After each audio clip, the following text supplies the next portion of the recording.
In this video we will discuss about option segment. Upon option market के बारे में discuss करेंगे। Last video में मैंने फ्यूचर और फॉरवर्ड मार्केट क्या होता है इसके बारे में डिस्कस किया था, और इस वीडियो में अपन ऑप्शन मार्केट की स्टडीज करेंगे। इसमें कैसे ट्रेड करते हैं, क्या प्रीमियम होता है। आपने हो सकता है पहले कभी सुना हो या अपने डीमैट के प्लेटफॉर्म में देखा हो ऑप्शन सेगमेंट में। ये कैसे बना, ये कैसे काम किया, इसको अपन एक एग्जाम्पल के थ्रू समझेंगे तो बेटर अंडरस्टैंडिंग होगी। तो लेट्स कंसिडर एन एग्जाम्पल। एक फार्मर का एग्जाम्पल लेते हैं, एक किसान होता है, क्योंकि सबसे ज़्यादा अनसर्टेनिटी वहीं पे होती है। मैं ज़्यादातर एग्जाम्पल एग्रीकल्चर या फार्मर का ही लेता हूँ, क्योंकि सबसे ज़्यादा रिस्क उन्हीं को रहता है। तो अपने रिस्क को ओवरकम करने के लिए वो डिफरेंट डिफरेंट मेथोलॉजी यूज़ करते हैं। तो ये अपने सामने जो है एक फार्मर है। फार्मर खेती करता है, अच्छी खेती करता है और सही दाम पे बेच देता है। अच्छी चीज़ है। पूरे साल की या 6 महीने 3 महीने का पूरा उसका रोजी रोटी उसी पे डिपेंड करता है। पूरा इन्वेस्टमेंट सारी चीज़ें डिपेंड करती हैं। ठीक है, अब रिस्क क्या है ये तो आप खुद ही समझ सकते हैं। अगर पानी नहीं गिरा, पर्टिकुलर उसको रिसोर्सेस नहीं मिले तो क्या होगा, पूरी मेहनत वेस्ट हो जाएगी। 3 महीने 4 महीने वो क्या करेगा। और इन केस अगर पानी ज़्यादा हो गया, बाढ़ आ गया, कुछ भी हो गया, तो उसका पूरा खेत खराब हो जाएगा, पूरी लैंड उसकी वेस्ट हो जाएगी। और हो सकता है उसकी खेती अच्छी भी हुई, लेकिन वो सही दाम उसका नहीं मिल पा रहा है। वो पूरा का पूरा एकर्स ऑफ लैंड में जितना भी बाय द वे वीट उसने प्रोड्यूस किया है, और उसकी कीमत उसको सही दाम नहीं मिल पा रहा है, तब भी ये प्रॉब्लम है। तो इस सारी प्रॉब्लम्स को बचने के लिए वो एक बड़े साहूकार या गांव में जो ठाकुर होते हैं या किसी बिजनेस पर्सन से वो एक डील करता है, कॉन्ट्रैक्ट करता है। उस कॉन्ट्रैक्ट में वो क्या करता है कि रिटर्न पे कुछ एग्रीमेंट लेता है। वो एग्रीमेंट में रिटर्न होता है कि भैया वो किसान बदले में उस बड़े साहूकार को या बिजनेस पर्सन को कुछ पैसे देता है। किसान देता है पैसे, क्यों देता है, क्योंकि बदले में वो क्या करेगा, बिजनेसमैन या साहूकार उसको एक कॉन्ट्रैक्ट लिख कर देगा कि आज से 2 महीने 3 महीने बाद जब भी तुम आओगे अपनी फसल लेके, अपनी कमोडिटी या वीट को लेकर आओगे, तो आप इस पर्टिकुलर प्राइस में उसको मेरे को बेच सकते हो। मार्केट में कोई भी रेट चल रहा हो, आप उस पर्टिकुलर रेट पे मेरे को बेच सकते हो। सपोज दैट कि अभी कॉन्ट्रैक्ट हो रहा आज की डेट में, जनवरी या मंथ चल रहा है।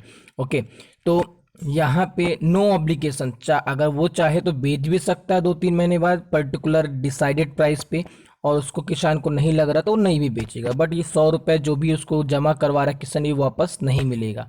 ऐसा क्यों करता है किसान, इसका रीज़न समझते हैं अपन। सपोज दैट अभी जो स्पॉट प्राइस है, मार्केट प्राइस है गेहूं का कितना चल रहा है, वीट का प्राइस चल रहा है 20 रुपये पर केजी चल रहा है। ओके, किसान को लग रहा है कि इसके प्राइस में फ्लक्चुएशन आ सकता है, 2-3 महीने बाद इसका भाव गिर सकता है या बढ़ सकता है, इसलिए ये चाहता है 2-3 महीने बाद भी कम से कम उसका गेहूं 20 रुपये के भाव से तो बिके। इसलिए पहले ही कुछ पैसे दे के किसी से एक बड़े साहूकार से एक डील कर लेता है कि उसकी जो सिक्योरिटी है या वीट है, वो एक पर्टिकुलर 20 रुपीज़ पर केजी के रेट से इसको सेल कर पाएगा उसको। ओके, और कोई ऑब्लिगेशन नहीं है, किसान की मर्जी है तो 20 रुपये रेट से बेचेगा, उसका मन नहीं है तो नहीं बेचेगा। बट ये 100 रुपये उसके जमा है कि एज अ सिक्योरिटी डिपॉजिट कर दिया है, बदले में जो शाहूकार है या बिजनेस पर्सन है किसान को ये कॉन्ट्रैक्ट देता है। ओके, तो इस कॉन्ट्रैक्ट को बोलते हैं पुट। और जो 20 kg जो अभी मार्केट में प्राइस चल रहा है, जिस प्राइस पे एक कॉन्ट्रैक्ट एग्रीमेंट हो रहा है, इस 20 रुपीज़ को बोलेंगे अपन एक तरीके से स्ट्राइक प्राइस है। इस प्राइस पे डील हो गया, अगले 2 महीने 3 महीने बाद जब भी किसान आएगा इस प्राइस पे गेहूं को बेचेगा, तो ये 20 रुपीज़ पर केजी जो है ये स्ट्राइक प्राइस कहलाता है। और ये कॉन्ट्रैक्ट कहलाएगा, इस कॉन्ट्रैक्ट का नाम है put option, PUT, put option. Okay, और इसको थोड़ा सा और मैं एलिब्रेट करूंगा। और जो 100 रुपये आपने किसान ने जो दिया है उसको बिजनेसमैन को दिया है, वो एक प्रीमियम अमाउंट है। एक 100 रुपीज़ का इनने नोट दे दिया है, किसको, बिजनेसमैन को दे दिया है। बदले में बिजनेसमैन ने एक कॉन्ट्रैक्ट दे दिया है कि अपनी सिक्योरिटी को वो 2 महीने 3 महीने बाद भी इस पर्टिकुलर प्राइस 20 रुपीज़ पर केजी के रेट से इसको बेचेगा और बिजनेसमैन को लेना पड़ेगा, भला ही मार्केट में कोई भी रेट चल रहा हो, और कोई ऑब्लिगेशन नहीं। इस पॉइंट को याद रखिएगा। ठीक है, अपन थोड़ा सा इसको और एलोबरेट करते हैं। जनवरी मंथ के बाद धीरे धीरे फरवरी निकलता है और मार्च जाता है, 2 महीने बीत जाते हैं, किसान खेती होती है। और होता क्या है असल में कि गेहूं का प्राइस जो 20 रुपये उस वक्त चल रहा था 2 महीने पहले, अब उसका भाव गिरने लगता है। अचानक से सिनेरियो ऐसा होता है कि भाव गिरने लगता है। तो यहाँ पे किसान को याद आता है कि उसके पास एक कॉन्ट्रैक्ट पड़ा हुआ है जिसकी 20 रुपये पर केजी जब भाव चल रहा था, उस भाव पे उसने डील किया था, एक कॉन्ट्रैक्ट किया था। उस कॉन्ट्रैक्ट का आपको भी याद होगा, मैंने डिस्कस किया था, उसको पुट ऑप्शन के नाम से कॉन्ट्रैक्ट था जिसके बदले किसान ने 100 रुपये दिए थे, किसको, साहूकार को। तो अब साहूकार को ये जाके याद दिलाएगा और 20 रुपये में अपना गेहूं बेचेगा। ठीक है, यहाँ पे किसान फायदा हो गया कि भैया भाव गिरा लेकिन 20 रुपये में भी उसकी डील होगी। लेकिन अगर ऐसा नहीं होता, होता क्या कि गेहूं का भाव बढ़ने लगता, गेहूं का भाव 20 रुपए से होके 22 रुपए जाता, तब तो किसान जाके कहीं भी जाके उसको 20 रुपए में तो नहीं बेचेगा, क्योंकि मार्केट में ही जब 22 रुपए में उसका भाव चल रहा है गेहूं का, तो 20 रुपए में क्यों बेचेगा वो 22 में जाके बेचेगा ना। ठीक है, तो जरूरी नहीं है कि वो जाके 20 में अभी भी बेचे, क्योंकि मार्केट में भाव बढ़ रहा है, तो जाके वो उसको 20 रुपए, 23 रुपए, 25 रुपए, 27 रुपए में भी जाके किसी और मार्केट में बेच सकता है, ना कि साहूकार के पास जाके 20 रुपए में बेचेगा। क्योंकि मैंने बोला था कोई ऑब्लिगेशन नहीं है कि वो जाके साहूकार के पास 20 रुपए में बेचे ही बेचे। वो 100 रुपए अपना भूल जाएगा और जाके मार्केट में जो मार्केट प्राइस बड़ा चल रहा है, जो इंक्रीज प्राइस चल रहा है, उस पर वो चीज़ को बेचेगा।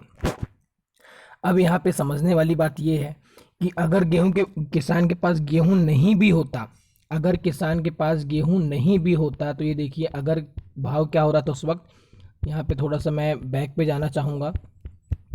ये अगर किसान का ये जो गेहूं का भाव गिर रहा है तो 20 रुपए का गेहूं बेच देगा। सपोज दैट अगर किसान के पास गेहूं होता ही नहीं तो क्या करता, आता आता फायदा रुक जाता, तो कोई दिक्कत नहीं है। अगर ये प्राइस जो है 20 रुपए, 17 रुपए, 15 रुपए, 12 रुपए ऐसे गिरते जा रहा है, तो मार्केट में वो 12 रुपए, 70 रुपए में खरीदेगा और जाके साहूकार को 20 रुपए में बेच देगा।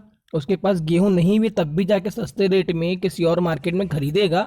अगर 12 रुपए, 15 रुपए गेहूं चल रहा हो, जाके 20 रुपए में साहूकार को बेच देगा, क्योंकि उसके पास एक पुट ऑप्शन है, कॉन्ट्रैक्ट इसके बदले वो 100 रुपीज़ दिया था। तो ये ठीक है, ये एडवांटेज उठा सकता है। और प्राइस बढ़ने में क्या करेगा किसान, प्राइस के बढ़ने पे किसान क्या करेगा, उसको याद आएगा कि उसके पास एक कॉन्ट्रैक्ट है, राइट टू सेल वाला सिक्योरिटी, वो तभी एग्जीक्यूट करेगा जब प्राइस क्या हो रहा है गेहूं का, अगर प्राइस गिर रहा हो। ठीक है, तो ये याद रखिएगा, जो ऑप्शन मार्केट है इसको डेरिवेटिव सेगमेंट का पार्ट कहा जाता है, डेराइव्ड हुआ है ये। तो इसका डेरिवेटिव सेगमेंट का पार्ट इसलिए बोला जाता है, इसको अपन एक तरीके से अपन नेक्स्ट एग्जांपल पे या फिर थोड़ा सा और एलिब्रेट करूंगा तो समझ में आएगा कि पुट ऑप्शन को या ऑप्शन सेगमेंट को डेरिवेटिव सेगमेंट भी क्यों बोला जाता है। ओके, सो ठीक है, आगे बढ़ते हैं। लास्ट टाइम आपने देखा कि प्राइस गेहूं का गिर रहा था, तो फार्मर ने क्या किया, अपने कॉन्ट्रैक्ट को, अपने राइट्स को एग्जीक्यूट किया और जाके 20 रुपए में किसी साहूकार से जिसकी डील हुई तो उसको बेच दिया। ओके, अगर गेहूं नहीं भी होता तो किसी और मार्केट से वो सस्ते प्राइस में खरीदता और 20 रुपए में बेचता। ठीक है, लेकिन थोड़ा सा किसान और स्मार्ट बनता है इस बार। वो सोचता है कि मेरे पास गेहूं भी नहीं है, मैं कहीं और से मार्केट से खरीदूंगा तो मेरा भाड़ा लगेगा, भाई मैं क्यों जाऊं वहां पे, कुछ ना कुछ तो कॉस्ट लगेगी लाना ले जाना। तो क्या करता है इस बार, उसके पास जो 100 रुपए का कॉन्ट्रैक्ट था वो अपने कॉन्ट्रैक्ट को ही किसी और को बेच देता है। आप समझिएगा इस चीज़ को, जो पुट ऑप्शन का 100 रुपए का उसके पास एक कॉन्ट्रैक्ट है, वो किसी थर्ड पार्टी को, किसी दूसरे किसान को दे देता है, किसी दूसरे आदमी को दे देता है कि ये 100 रुपए का कॉन्ट्रैक्ट है, ये तुम मेरे से एक कुछ बढ़े हुए प्राइस में 120 रुपए में ले लो, और जब तुम ये फलाना साहूकार आप इसको जाके दोगे तो आपका गेहूं जो है 20 रुपए के भाव से वो खरीद लेगा। तो किसान स्मार्ट बन गया, वो गेहूं इस बार डायरेक्टली नहीं जाता साहूकार के पास, ना उसको गेहूं से लेना देना है, ना ही किसी और मार्केट से गेहूं खरीदेगा, वो सीधे सीधे अपना पुट ऑप्शन के कॉन्ट्रैक्ट को ही किसी थर्ड पर्सन को बेच देता है और उसके बदले वो कुछ पैसे उससे ज़्यादा ले लेता है और डील कर लेता है। ये होता है पुट ऑप्शन के कॉन्ट्रैक्ट को ही बेच दिया उसने। ठीक है, तो समझने वाली बात यहाँ पे ये है कि जैसे जैसे उसका प्राइस क्या होगा, समझने वाली बात यहाँ पे सिर्फ इतनी सी है कि जब गेहूं का प्राइस था वो 20 रुपए से 18 रुपए 16 रुपए ऐसे प्राइस गिरते जा रहा है, तो आपका वो जो साहूकार होगा, वो सॉरी जो पे फार्मर होगा, वो अपने 100 रुपए के पुट ऑप्शन को कॉन्ट्रैक्ट के को 100 रुपए से बढ़ा के 110 में बेचेगा। गेहूं का प्राइस जैसे जैसे गिरेगा तो अपने कॉन्ट्रैक्ट का प्राइस वो बढ़ाते जाएगा। हो सकता है वो जिस जिस पर्सन को वो 110 रुपए में या 120 रुपए में कॉन्ट्रैक्ट बेच रहा है, वो किसी और वो सेकंड पर्सन किसी थर्ड पर्सन को वो कॉन्ट्रैक्ट बेच दे, थर्ड पर्सन फोर्थ को बढ़ा के बेच दे। इस तरीके से कॉन्ट्रैक्ट क्या होगा मार्केट में, ये पुट ऑप्शन का कॉन्ट्रैक्ट ही आपस में सर्कुलेट होने लगेगा। किसी को गेहूं से मतलब नहीं है, सबके सब क्या करेंगे, उस पुट ऑप्शन के कॉन्ट्रैक्ट को ही आपस में बढ़ा के प्राइस बेचने लगेंगे। अगर गेहूं का प्राइस क्या हो, यहाँ पे सीनरी थोड़ा सा चेंज करते हैं। गेहूं का प्राइस अगर क्या हो, गेहूं का प्राइस यहाँ पे बढ़ने लगे, गेहूं का प्राइस अब जस्ट उल्टा हो, ये तो समझ में आ गया आपको। अगर गेहूं का प्राइस अगर क्या हो गिरेगा, तो आपका जो कॉन्ट्रैक्ट है पुट ऑप्शन उसका प्राइस इंक्रीज होगा। अगर यहाँ पे अगर गेहूं का प्राइस ही बढ़ जाए, गेहूं का प्राइस बढ़ना स्टार्ट हो जाए, in spite of decreasing price, यहाँ पे प्राइस उस गेहूं का इंक्रीज होने लगे, तो आपका पुट ऑप्शन कोई क्यों लेगा बढ़ा के प्राइस में, आपका पुट ऑप्शन का कॉन्ट्रैक्ट का प्राइस भी क्या होगा, डिक्रीज होने लगेगा। तो ये समझने वाली बात ये है, इसको डेरिवेटिव मार्केट इसीलिए बोला जाता है क्योंकि जो पुट ऑप्शन है, पुट ऑप्शन जो कॉन्ट्रैक्ट है उसका प्राइस डिसाइड होगा गेहूं के प्राइस के फ्लक्चुएट होने से। जो अंडरलाइंग सिक्योरिटी इसको बोला जाता है कि जिस पे आपका पुट ऑप्शन डील हुआ है, उस अंडरलाइन सिक्योरिटी में गेहूं की जगह कुछ और भी हो सकता है आपका कोई शेयर हो, आपका कोई इंडेक्स हो, आपका कोई बॉन्ड हो, कुछ भी हो सकता है, इसमें कोई कमोडिटी भी हो सकता है।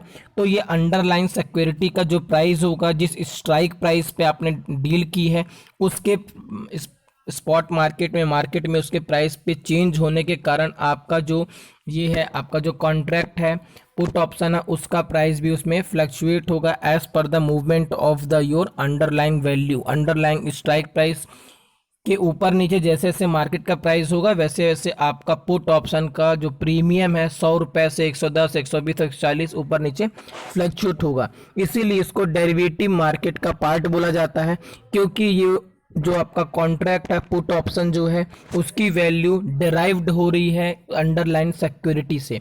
इसको अगर आपको ज़्यादा कॉम्प्लिकेटेड हो रहा है तो आप इसको ऐसे समझ लीजिए, एक मिल्क और कर्ड के एग्जांपल से। कर्ड जो है मिल्क का बाय प्रोडक्ट है, अगर मिल्क का प्राइस बढ़ेगा तो कर्ड का प्राइस भी बढ़ेगा, मिल्क का प्राइस डिक्रीज होगा तो कर्ड का प्राइस भी डिक्रीज होगा, क्योंकि कर्ड जो है मिल्क का बाय प्रोडक्ट है, कर्ड जो है मिल्क से डेराइव्ड हुआ है, इसलिए दोनों के प्राइस में फ्लक्चुएशन साइमल्टेनियसली होगा। तो याद रखिएगा, पुट ऑप्शन जब आपको मार्केट यहाँ पे डाउन ट्रेंड में लगे कि किसी सिक्योरिटी का प्राइस गिरने वाला है, तो वहाँ पे आप पुट ऑप्शन खरीदेंगे, पुट ऑप्शन का प्राइस वहाँ पे बढ़ेगा। When you predict the market is going to bearish, down trend में होने वाला है, नेगेटिव होने वाला है, तो वहाँ पे पुट ऑप्शन को आप खरीद लोगे। वो कौन खरीद रहा है, कहाँ से आया है पुट ऑप्शन आपको मतलब नहीं है, सिर्फ अपना स्ट्राइक प्राइस डालेंगे, पुट ऑप्शन को बाय कर लेंगे, आपका प्रीमियम वो बढ़ने लगेगा। तो ये था थोड़ा पुट ऑप्शन के बारे में। अब थोड़ा सा एक और एग्जांपल समझिएगा, थोड़ा सा अपन जहाँ से इस लेक्चर्स को स्टार्ट किए तो वहाँ पे थोड़ा सा मैं फिर से ले जाना चाहूँगा। आपने कॉन्ट्रैक्ट किया था कि साहूकार से अपनी सिक्योरिटी को सेल करने के, उसके बदले आपने 100 रुपीज़ दिए थे, वो कॉन्ट्रैक्ट था, right to sell your security को सेल करने के लिए कोई ऑब्लिगेशन नहीं था। प्राइस बढ़ रहा था तो जरूरी नहीं है आप साहूकार के पास जाओ, रनिंग मार्केट में बेच सकते थे। लेकिन यहाँ पे मैंने इसको रिपीट इसलिए किया क्योंकि लास्ट टाइम क्या था, इस टाइम क्या था, फार्मर ने सिक्योरिटी को गेहूं को बेचने के लिए डील की थी। अब हो सकता है कि उसको गेहूं खरीदना हो एक पर्टिकुलर डिसाइडेड प्राइस में, किसी बड़े साहूकार से या दूसरे फार्मर से उसको गेहूं इस बार खरीदना है, बेचना नहीं है। आज से 2 महीने 3 महीने बाद उसको लग रहा है गेहूं का प्राइस में बड़ा मूवमेंट आने वाला है और थोड़ा सा उसका अलग क्वेट चल रहा है, तो वो क्या करेगा, एक डील कर लेगा एक पर्टिकुलर प्राइस पे 2 महीने 3 महीने बाद उस कमोडिटी को या सिक्योरिटी को खरीदने के लिए। इस बार बेचेगा नहीं, खरीदेगा। कॉन्ट्रैक्ट में थोड़ा सा ये जो पुट ऑप्शन था उसमें और जो प्रीमियम 100 रुपीज़ था उसमें थोड़ा सा चेंज ये होगा। नया कॉन्ट्रैक्ट जो बनेगा उसमें वो एग्रीमेंट इस तरह करिएगा, right to buy your security. इस बार सिक्योरिटी को बाय करने के लिए आप कॉन्ट्रैक्ट साइन कर रहे हो और इसमें भी कोई ऑब्लिगेशन नहीं है। इस कॉन्ट्रैक्ट का नाम हो जाएगा आपका चेंज होकर कॉल ऑप्शन। तो कॉल ऑप्शन जो होता है इसको तब आप बाय करोगे, ये भी इस तरीके से आप इसको जैसे मैंने पुट ऑप्शन एक्सप्लेन किया है, थोड़ा सा वीडियो पॉज करिए या फिर से देखिए, आपको समझ में आएगा। और इस बार आपको सिक्योरिटी को बाय करना है तो क्या क्या पैरामीटर चेंज होंगे, आप इसका खुद का माइंड यूज़ करिए। अगर आपको समझ नहीं होता तो आप कमेंट करिए, तो मैं आपको इस पर भी एक नई वीडियो बना दूंगा। बट ये बहुत ईजी है, बस इतना समझ लिए जब आपको प्राइस बढ़ने वाला हो किसी कमोडिटी या सिक्योरिटी का, तो आपको वहाँ पे कॉल ऑप्शन परचेस करना है।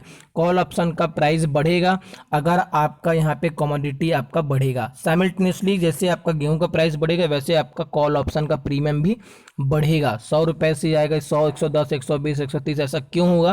क्योंकि आपका कमोडिटी का भी प्राइस बढ़ेगा। मैंने बोला था जैसे जैसे आपका कैश मार्केट, रनिंग मार्केट में प्राइस फ्लक्चुएट होगा, वैसे वैसे आपका ऑप्शन भी में प्राइस फ्लक्चुएशन होगा।